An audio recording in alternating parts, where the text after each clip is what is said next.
లూకా 13:18 ఏండ్ల నుండి బలహీన పరచు దయ్యము పట్టిన యొక స్త్రీ అచ్చట నుండెను. ఆమె నడుము వంగిపోయి ఎంత మాత్రమును చక్కగా నిలువబడలేకుండెను. యేసు ఆమెను చూచి, రమ్మని పిలిచి, అమ్మా, నీ బలహీనత నుండి విడుదల పొంది యున్నావని ఆమెతో చెప్పి ఆమెమీద చేతులుంచగానే ఆమె చక్కగా నిలువబడి దేవుని మహిమపరచెను. యిర్మీయా 30 నేను నీకు ఆరోగ్యము కలుగజేసెదను, నీ గాయములను మాన్పెదను. ఇదే యెహోవా వాక్కు.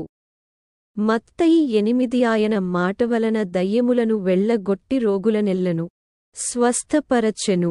అందువలన ఆయనే మన బలహీనతలను వహించుకొని మన రోగములను భరించెనని ప్రవక్త్యైన యెషయా ద్వారా చెప్పబడినది నెరవేరెను.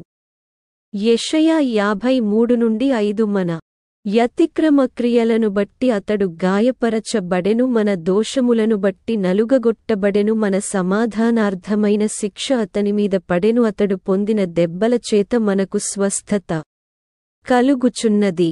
ప్రకటన 7 ఆమేన్. యుగయుగముల వరకు మా దేవునికి స్తోత్రమును, మహిమయు, జ్ఞానమును, కృతజ్ఞతా స్తుతియు, ఘనతయు, శక్తియు, బలమును కలుగును గాకని చెప్పుచు దేవునికి నమస్కారము చేసిరి. ఆమేన్.